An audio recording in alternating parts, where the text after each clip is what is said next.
You wouldn't believe the number of people who come back in and say, I don't need toilet paper anymore.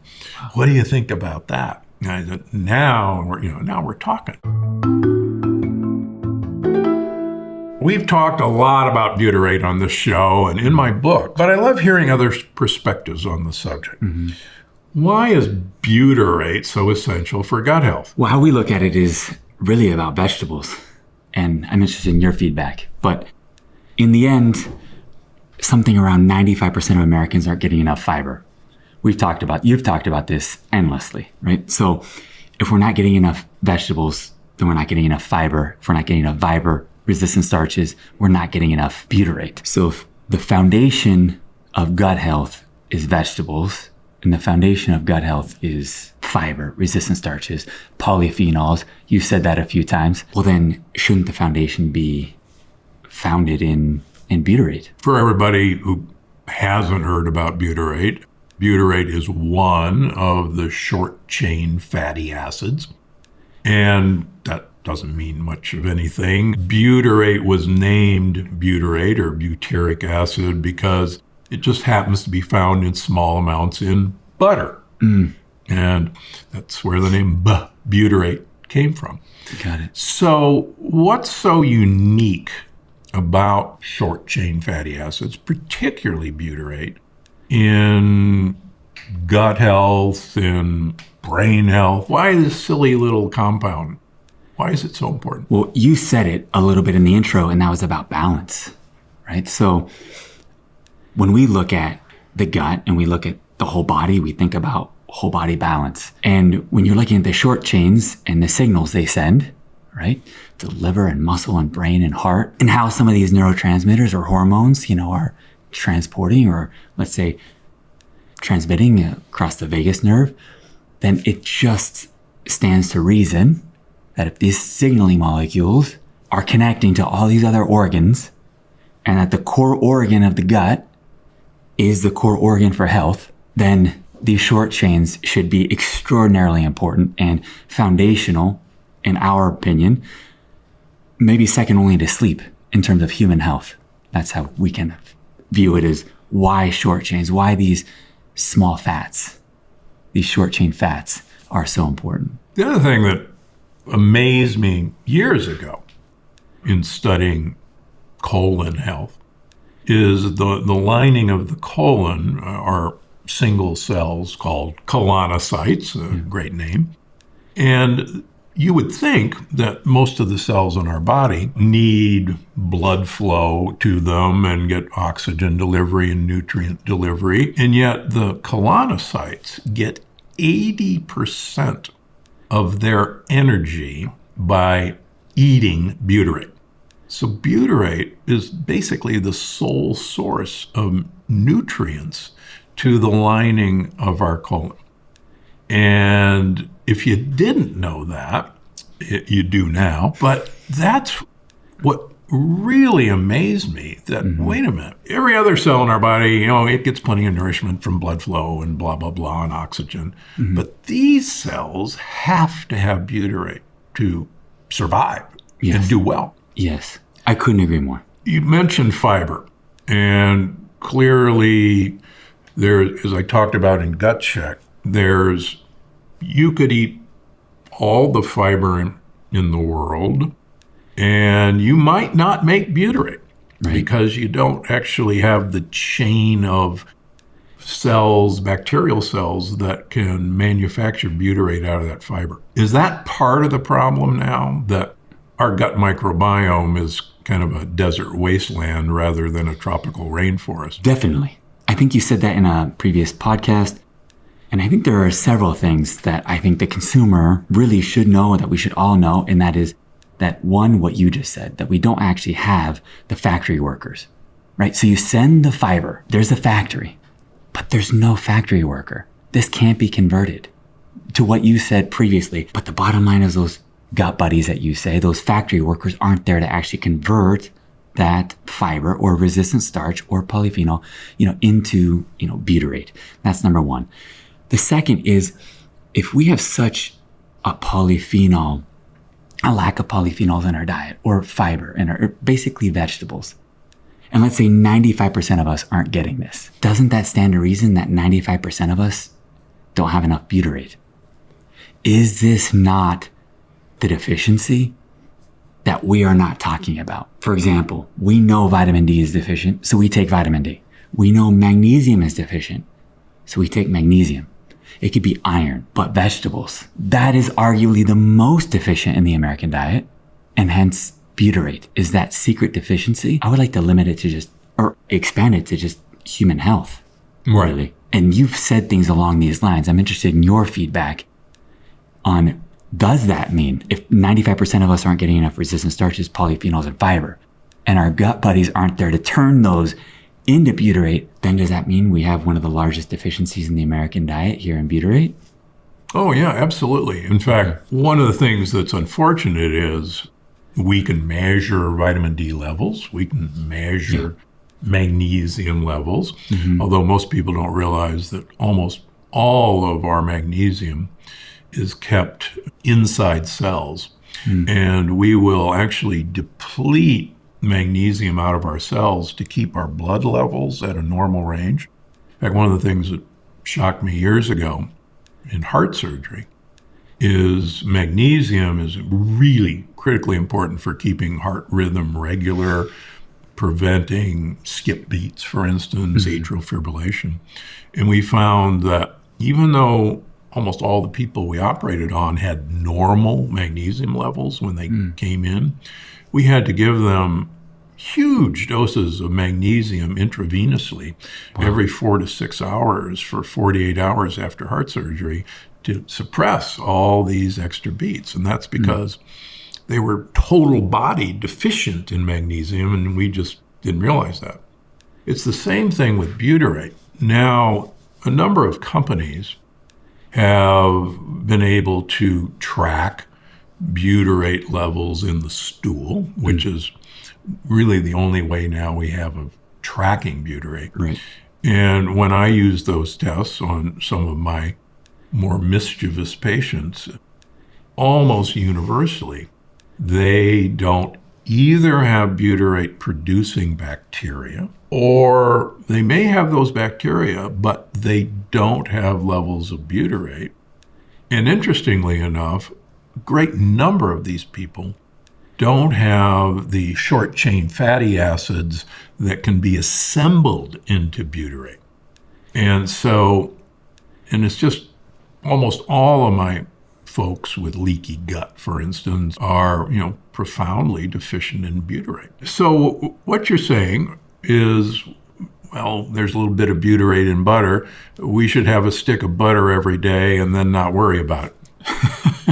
Like my good friend Dave Asprey would want to do. Yeah, exactly. But it'd be difficult, right, to get diet, and hence BioComplete 3. Yeah, so let's talk about that. So, I talked years and years that, quite frankly, you could swallow all the butyrate in the world, and it's not going to get to where it needs to go. Number one, most of the time, butyrate is broken down by acid in the stomach. And number two, you really want butyrate to be delivered to the colon, a long way away from your mouth.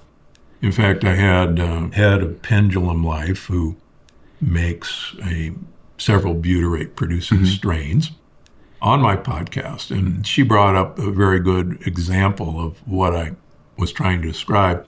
Let's suppose you have $1 million in a suitcase in your trunk, and you want to deliver it to the bank to deposit. Right.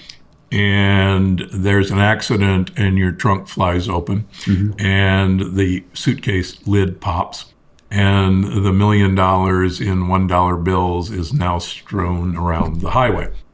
And all of the people stopped for the accident are very excited. And they're picking up the $1 bills. The problem is those $1 bills are not $1 million, and it's not going to deliver to the bank where it needs to be. Right. And I think that was a beautiful example of, there are a number of butyrate supplements on the market, but they're not going to get delivered to the bank.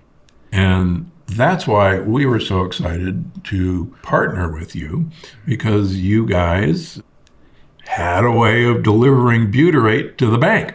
Right. You want to tell us how all that came about? It came about 8 years ago, and I first tried sodium butyrate, and it stunk up the office. This is true. It's terrible. It is so difficult. And to your point, it's metabolized in the small intestine, in the stomach, etc., so it doesn't get to the bank, to use your metaphor, right? And so we tried various encapsulation methods, etc., until finally, about 6 years ago, we solved that issue in terms of smell, in terms of delivery. We collaborated with you and your team about a little over 5 years, maybe 5.5 years ago. And yeah, I thank you for actually being, of the first, right? We have a lot of books that talk about vegetables or butyrate producing bacteria, prebiotics, helping produce butyrate, but very few are saying, look, we're going to deliver this right to the colon. You popularize this. This, I think, is tremendous. To me, it's not tremendous because people are being helped. That's a big part of it. But the second part is, for me, in dietary supplements, the core of it has been the multivitamin. But the core of human health has been gut health. And the core of gut health are these short chains, polyphenols, things of this sort that you've been talking about. So have we missed the mark a little bit? I'm not saying multivitamins are bad. I'm just saying that might be step 3. And that this is step 1 of getting butyrate directly to the colon. And that's what we did about 5.5 years ago. And now we have a couple patents. We call it Core Biome. It's made from fermented sources. It's made in the United States. This is the only one in the world. Patented, fermented, regulatory status, and made in the USA. Yeah. And there it is.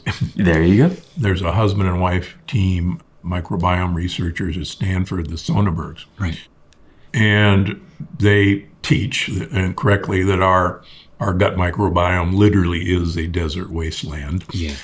With very few core species left, and it's supposed to be a tropical rainforest. And it would be wonderful to say, well, yeah, we need to make a tropical rainforest. And they're a little bit pessimistic that we could ever rebuild our tropical rainforest, but I respectfully disagree. Yes. But I think they're right. And one of the things that impressed me was they did an experiment with humans, and they gave them a prebiotic fiber. Prebiotic fibers are what gut bacteria like to eat. Mm-hmm. It's their food. And inulin happens to be a good prebiotic fiber.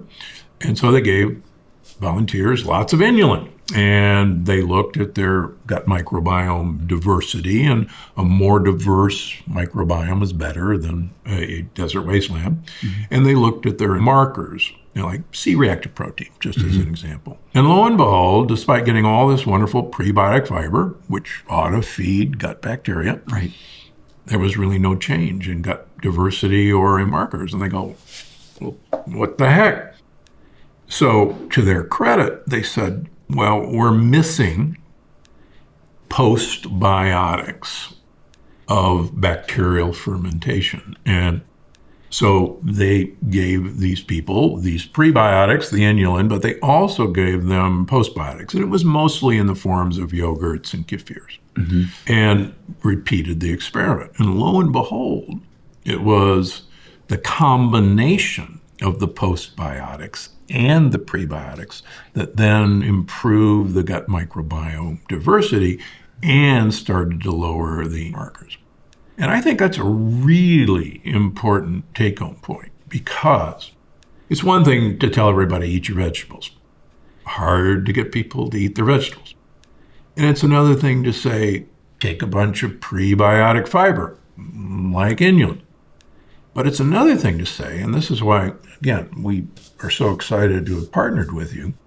Let's take this one step further. Let's get these postbiotics, like butyrate, let's get them delivered where they can then start impacting leaky gut, intestinal permeability. Let's get the wall of the gut, and then we'll have a better chance at getting the else back to normal. And what's so interesting, from day one, when we introduced this product. It is our best-selling product. And it's not a placebo effect, which is, I knew it wouldn't be, but most of the patients who I see in my office with leaky gut, I don't even sell BioComplete 3 in my office, but they either have found it on their own or it's the first thing we start them on. And it's just amazing that the vast majority of people who buy BioComplete 3 have never met me and have never read my books. And yet we get these incredible, compliments that, holy cow, I've been eating yogurts and I've been eating vegetables and nothing worked. And what the heck? How did you do this? So good for you. We get the same sort of testimonials. It's just unbelievable. I see patients to this day, 6 days a week. And, I don't need to. We'll get into that. I need to see patients 6 days a week. But I practice what I call restorative medicine. And that, to me, is different than functional medicine or complementary medicine or alternative medicine. Because one of the things that in longevity studies, we use this little worm called C. elegans. And it's a little worm, and it's great because you can see right through it. And it actually has an intestinal tract. And it only lives about 3 weeks. And every study that's ever been done on a substance, a polyphenol, for example, that extends lifespan, first started out in C. elegans studies. And what's unique about C. elegans is C. elegans survives as long as this single cell layer lining the wall of its gut is intact. And as long as that wall is intact, that little worm lives. But as the wall begins to break down, as we get cracks in the wall, then the little guy starts to age. It starts to slow down. It starts to eat less. And all the things that we associate with our aging happens within 3 weeks, and we can watch it. And as long as that wall is intact, then it's fine. So Hippocrates, 2,500 years ago, said all disease begins in the gut. So you're right. I think for most Americans, and probably most people in the world, if we start by closing those gaps in the wall of the gut.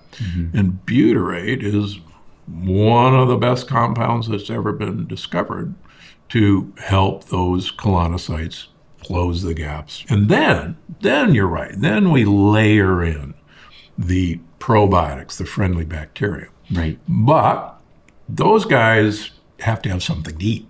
Right. The other thing that C. elegans shows is friendly bacteria, probiotics. If you've got leaks in the wall of the gut, those friendly bacteria can go through the wall of the gut and be viewed as foreign invaders. So you gotta seal the wall of the gut as the starting point. And that's what's so exciting about your product. So should this be the multivitamin for the gut? Absolutely. And again, it's amazing how many people just, out of the blue, and they take it, go, whoa, what was that all about? Right. It's like, what's in there? Yeah, I was actually thinking about the fact that we as consumers, we know that fish is good. And we've reduced fish to omega-3s. I'm not saying it should. I'm just saying we're a little bit reductionist, right? So we understand that fish is good. We think omega-3s are good. We know that vegetables are good, but we haven't reduced that to butyrate. What do you think we need to do that? You have obviously a megaphone. You're doing it with BioComplete 3. But it's interesting that we've noted that omegas are associated with fish, but we haven't noticed that butyrate is associated with vegetables. Are we on the cusp? Is this just the beginning? What do you think is the future? Well, a plant-based diet is a good place to start, but the problem is so many of the plant-based diets out there are actually detrimental to gut health, with lectins, etc. Interesting, most cultures who have learned how to handle plants with fermentation. And we've lost that in our desire to be efficient. I was raised on Wonder Bread. And Wonder Bread came about because the American consumer didn't want all those big holes and wanted a nice squishy thing. It was great to take a piece of Wonder Bread and squish it down into a little ball. And you can't do that with fermentation of wheat. You have to control it chemically. And so for convenience sake or for palatability, we've actually lost touch with what traditional cultures have always done to make these plant compounds less harmful to us and available to us. The fermentation of wheat actually had some health benefits, but we don't have that anymore. Now we just see the negative aspects of, for instance, wheat and gluten. Right. So we got a long way to go. We do. So bottom line, bioavailable butyrate in the colon plus fermented foods, for example. Yeah. And one thing I think that's interesting, so everybody says, well, we need probiotics because Dr. Gundry and everybody says we have a desert wasteland, so we should just swallow probiotics, friendly bacteria. As I talk to my patients, one of my offices is in Palm Springs, and I use the example of, well, let's say I sell my patients some grass seed in Palm Springs, and they come back in a couple months and said, you sold me bad grass seed. It didn't grow. And I said, well, what'd you do with it? And they said, well, I took it out on the sand and threw it on there. And I said, well, did you water it? No, you didn't tell me to. Well, did you fertilize it? No, you didn't tell me to. Well, what did you expect was going to happen? And it's the same way with most probiotics. If you don't feed the probiotics what they need to grow, number one, you're throwing your money away, but what did you expect was going to happen? And that's one of the reasons BioComplete 3 not only has probiotics, but it has prebiotics. But even with those two, if you don't seal the wall of the gut with butyrate that makes it where it needs to go, that's not going to be all that effective. But seal the gut, probiotics, prebiotics, and you're on your way. I couldn't agree more. So can people eat butyrate other than having a little butter? I think we mostly convert it, right? In other words, resistant starches and fermented foods and polyphenols. Yeah, I think that's the important take-home message. People go, well, what should I eat? Where's the butyrate? Where do I buy it? Yeah, where do I buy it? Well, you try BioComplete 3, but other than that, no, you're converting it. And if you don't have the gut buddies, as you'd say, those factory workers to actually convert it, then it's essentially wasted, or you bloat, or feel distended, right. That food baby sort of a feeling. So it just really comes down to sealing it. Yeah, I recently had a guest on a podcast who's a pediatrician who's into functional medicine, and she mentions in her book that butyrate taken as a supplement is worthless unless it's your tribiome. Yes. That's really core biome. Core biome, exactly. Speaking of tribiome, telling me all about tribiome. Man, I didn't know you would lead with this. Or not lead with it, but it was seeming like a segue. But segue into it, I should say. Yeah, I'm excited to partner with you on this. This is huge. I don't want to say too much. Okay. But can you give us a hint? But the hint, you actually, I think, hinted already, and that is these butyrate-producing bacteria, they need food. What do they eat? What do they need? This, I think, is tremendous. I think it's incredibly valuable. It's in your gut check book. I'm excited to partner with you on this. I think it's the next generation of what's needed for all of us, who are trying to optimize our lives. Yeah, I mean, the exciting thing, with the Human Microbiome Project and now being able to identify these vast number of species in our gut that we didn't even know existed And what each little individual member of the factory workers do and what they need to have to do their job to make the part for the next assembly of another part, as that science advances. And this is, it advances every year. We can take, a great product like BioComplete 3 and go the next step to, okay, where do we go from here? What have we learned in the 5 years since BioComplete 3 came out? Now that we know, okay, now we know this, this, and this. And that's what's so exciting. Me too. Like you've said, you reserve the right to change your mind with new data. That's true. Right? And we did the same thing. And I read your book, and we've been working on this for quite a while. Yeah, you have to source it. You have to file patents. You have to do research. I'll send you and your team the latest research. We just got its short chain fatty acid response just about a week ago. I'll send it to you. It was incredible. You'll be very intrigued by those results. And then we'll have full microbiome responses in another week or two. And then from there, we'll keep on going. But bottom line, what you know already is good. But I'm saying what we just did on our specific product that we'll partner on is very telling, and you'll be excited. Any myths you want to bust about postbiotic supplements? For example, I think before my book, The Energy Paradox, I don't think anyone had even heard of a postbiotic. Now it's the buzzword. Yes. And I like to think that I was helpful in that. But so now everybody's talking about postbiotics. Right. And any myth busting? In terms of a myth bust, I would say that let's go back. What we've been doing is we, quote, heat treating, killing probiotics and calling those postbiotics. True. Right? And I think for various reasons that can be good. It can be for efficacy, it could be for stability, etc. But the myth that I would like to bust is that a short chain is not a postbiotic. That is not true. It is a postbiotic. Short chains have been for decades postbiotic. They are the actual result of that fermentation process of the resistant starch, the fiber, the polyphenol, the fermented food. That is the end product. So the truth is, short chains, butyrate, is a postbiotic, period. Yeah, I think that's a good point. I think the nomenclature has gotten out of hand. Dead bacteria are useful, and dead bacteria convey information.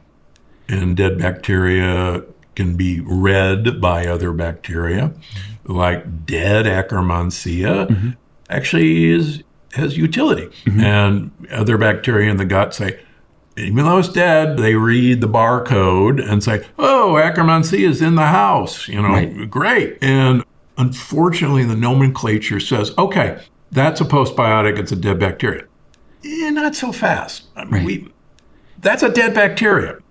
I think the product of bacterial fermentation in terms of gasotransmitters, in terms of short-chain fatty acids, even medium-chain fatty acids, even polyphenols that have been fermented by gut bacteria. Those, to me, are postbiotics. Don't get me wrong, dead bacteria are wonderful, but I'm not sure we ought to be jumping on the bandwagon that that's also a postbiotic. Right, and I think we get lost in nomenclature, and I think skip that nomenclature, because if we're just talking about the average consumer, let's take me and my family. We're trying to get our kids to school on time, right? We're trying to get lunches made. We're trying to get dinner made. We're trying to show up as our best selves at work. We're not thinking about a definition of a postbiotic versus a prebiotic, et cetera. What is that end benefit, right? Am I bloating less, right? Do I feel better? Am I more regular? This, I think, is absolutely critical. And this is what kind of a postbiotic plus the prebiotic, what you just said, is that end benefit, right? It's you're bloating less, you're more regular, etc. One thing, speaking of just practical applications, and we went from myth busting to practical applications, is about vital signs. I know I'm segueing here, a little bit of a transition, but I wanted to ask you about or comment on vital signs. So I went to my vet for my dog. It was 3 questions. How is he feeling, like energy levels? And then it was what is he eating? Essentially, what kind of food is he ingesting? And then also, how is he pooping? But when I go to my doctor, I get none of those questions. It's what is the problem? And then you try to hit that problem. Let's say it's brain. What's going on, right? What about pooping as a vital sign? I just can't imagine that I'd be incredibly stressed and yep, everything's good, pooping great, It just seems odd that we look at height, we look at weight, we look at blood pressure and skip everything else about lifestyle and pooping as an actual vital sign that you would mark down on your medical chart. I know it's a heck of a segue from myth busting, but any thoughts on adding that to the medical community's list of vital signs? Unfortunately, you are up against big corporations that really would not want people to worry about toilet paper they use. In fact, as I tell my patients, look, we're the only animal that uses toilet paper. Does your dog use toilet paper? Does a bear in the woods use toilet paper? No. And you wouldn't believe, I said, when you wipe, there shouldn't be anything there. And they go, you're kidding, right? I said, no, there shouldn't be there. And you wouldn't believe the number of people who come back in and say, I don't need toilet paper anymore. What do you think about that? And I said, now we're talking. And don't you think this is partly a function of butyrate status? Oh yeah, absolutely. I guess that's a myth bust that you can simply just take, psyllium and poop better, and then that's the end. That's the end, right? That's the beginning, maybe. Yeah. Right? Butyrate status is maybe the end. So let's talk last about how we came to collaborate with BioComplete 3. You're a pioneer in this. I like to think I'm a pioneer in this. I mean, this was the first to market of your core biome. Right. And, we wanted to partner with you to bring health to people that you don't even need to read my book. It's that effective. Mm-hmm. And it's been literally 5 great years. Normally we have an audience question when we conclude, but I hear you've got a question or two for me. Yes. Okay, you're now, hit it. You're the audience question. So we are very keen on innovation, pioneering. We're not afraid to be first, and neither are you. But there's always some inspiration, right? Sometimes it's a walk in the woods, sometimes it's books. What is your, not inspiration for life, but inspiration for formulation? What usually is that key, that thing that turns your brain on that says, hey, this might be my next new product or the next new ingredient in my next new product? Well, a lot of times, and again, one of the reasons I keep seeing patients 6 days a week is invariably someone will ask me what I know about a supplement, perhaps. Right. And a lot of times I don't know much about it. And rather than saying, well, that's not important, I'll go, well, I'll find out. Or somebody will say, I'm thinking about taking such and such. Mm-hmm. What do you think?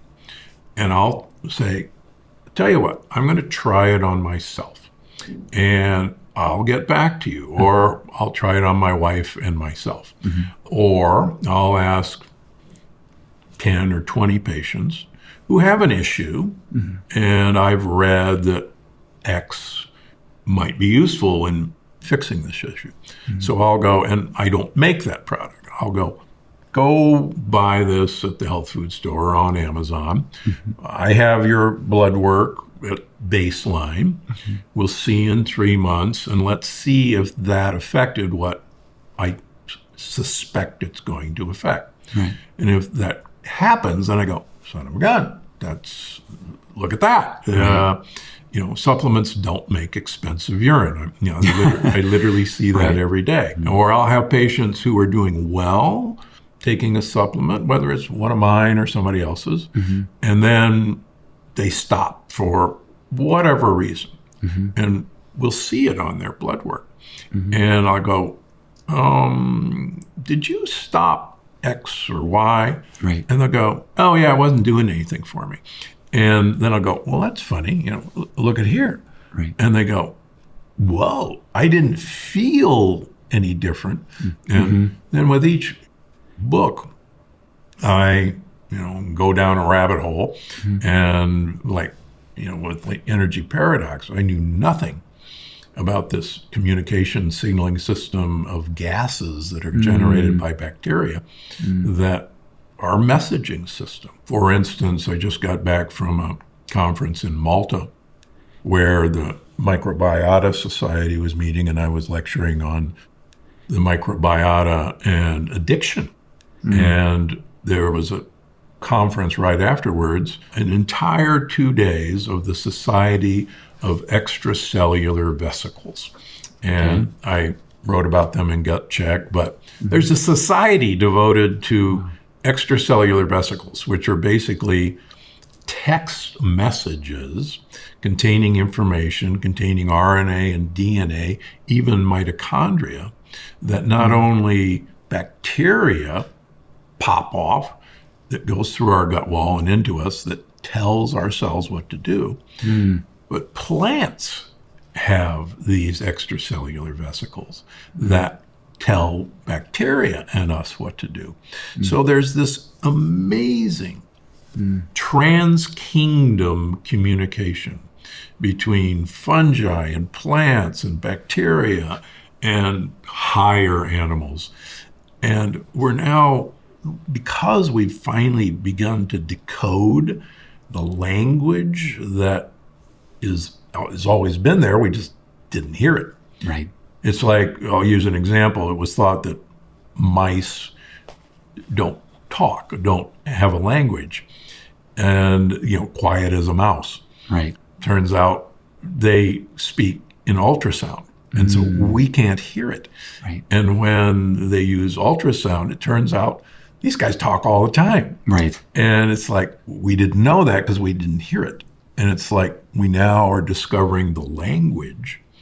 And now that we know that language, that's where we need to go next to figure out what are those languages that we can develop that will impact human health. Thanks so much for watching, but don't go anywhere. This next one is sure to surprise you. Diet soda is just as bad, if not worse. Now, I was a Diet Coke addict. I drank 8 Diet Cokes a day, and I did that so I could lose weight, and of course I was 70 pounds overweight.